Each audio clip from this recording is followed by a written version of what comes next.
there has been a pretty dramatic culture shift. And Yeah. prior to the show, you were actually talking about some things that are happening in your world, in like this coding space, Oh, hell yeah. about this as well. And like, this is a much bigger conversation. So, how about you kind of fill us in on this? Because this is really interesting. Now, while we've had enough of this, apparently in your world, people are also kind of standing up for the first time as well. Okay, the high level 1,000-foot version.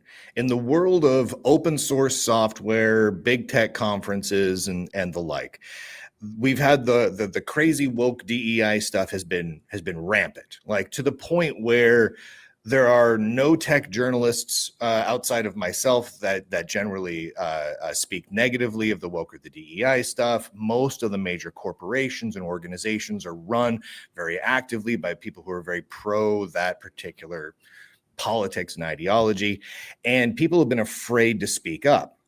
That all shifted over the last week to week and a half. About a week and a half ago, a whole bunch of people, kind of leftist political activists, pushed it just a little bit too far, and they started going after a guy named DHH. And now DHH, Daniel, is he is the creator of Ruby on Rails. So he's kind of a big guy in the world of open source and programming, and they pushed him just far enough that he wasn't having it anymore. And he started speaking out against it. That had a domino effect because now I was here speaking out. DHH was speaking out. You know, people like Grums and a few other people online were speaking out. It was just enough of us that then the CEO of Shopify got involved and he started speaking out against it. And a couple other big tech CEOs, this started becoming a snowball effect.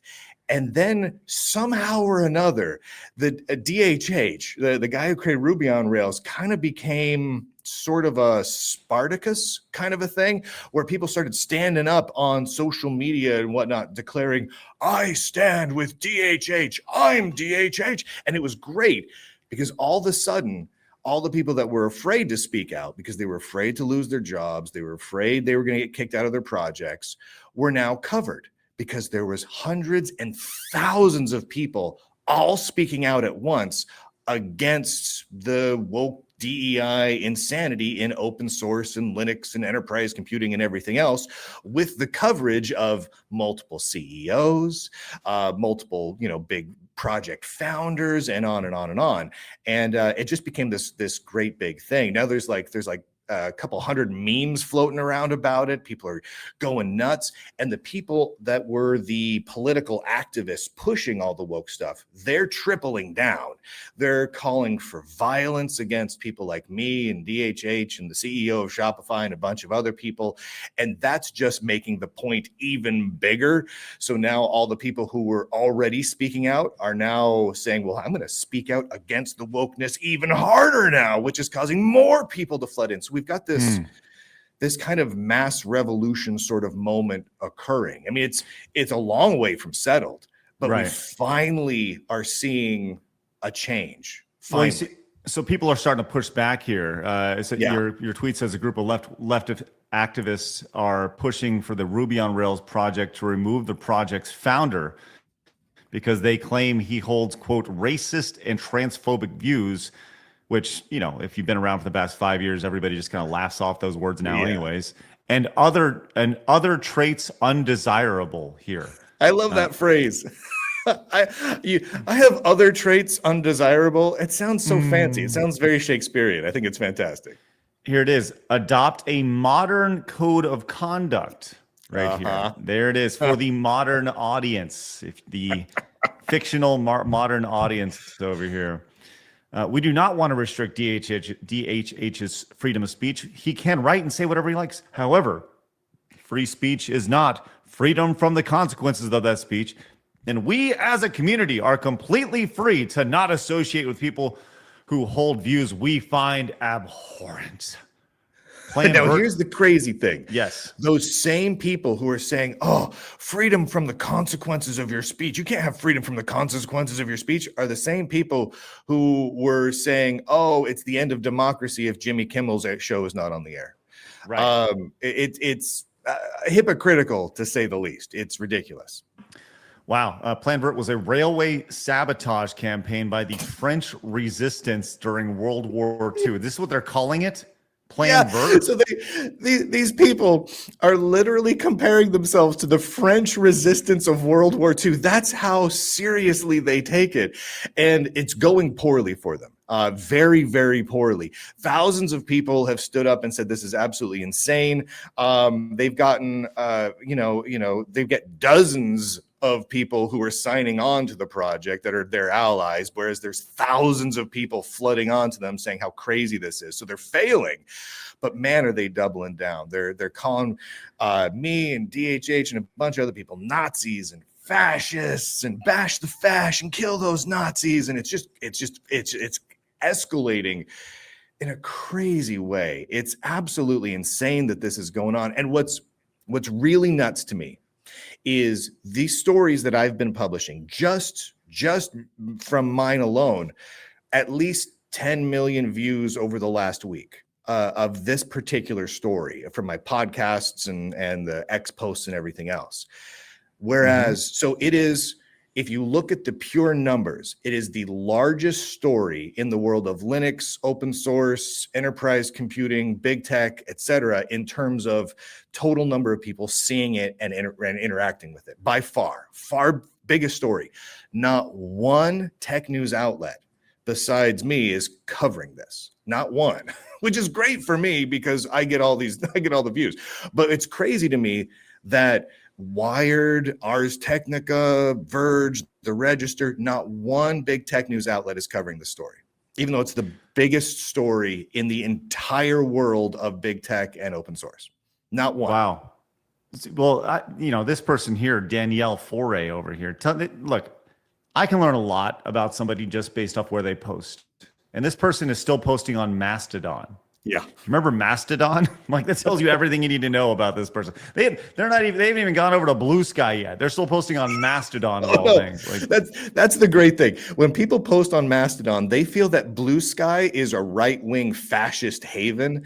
And so they post on Mastodon because that's where the real people are. Oh, it's fantastic. Wow. I have multiple fake accounts over on Mastodon where I follow all of the Looney Tunes so that I can go through and screenshot. What's crazy is these are all leaders within open source. Like if you go back to that screenshot, that's a dude named Dan Foray. Who thinks he's a lady. Okay. And Dan Foray is the guy who created a Linux distribution called Elementary OS, which at one point was like the 4th or 5th largest Linux distribution. So this is, when I screenshot these things, it's not just like a random crazy dude on Mastodon. This is literally like presidents, founders, and leaders of open source. And these are the things that they're saying. Nice. Very mentally stable people. I can the most mentally stable. So for the first time, but you're actually seeing, like, how long has this pushback been happening? Is this in the last week? Is this how long has this been going on? So I mean, I've been covering this for years, but but up until really about a week and a half ago, no one felt comfortable doing any significant real pushback. DHH, he spoke out in little bits in the past. Like he'll write a blog post where he says, hey, maybe we shouldn't be political in our company. Like he got in trouble for doing that like about a year ago. And so he's made little dabbles into that. But the last week and a half, something happened. Everything got pushed just a little bit too far. And all of a sudden, we're seeing people speak out that have never spoken out about this stuff before. I mean, the CEO of Shopify came out and was just like, I don't have his quote right in front of me, but he was very clear that like these people are clowns, and we got to stop this behavior. It's crazy, and it's amazing to see it change, but it just now did. I mean, really, about a week and a half ago is when it really hit, and it's still ramping up. And where it goes from here, who knows? I mean, will this have an effect? Will this just split the industry down the middle? I couldn't tell you. I'll keep following it, but it's nice to see people actually take a stand. Well, it's good. And feel comfortable doing so. I agree. I think it's great. And we'll see when that happens in the gaming space. Probably never, but we'll see.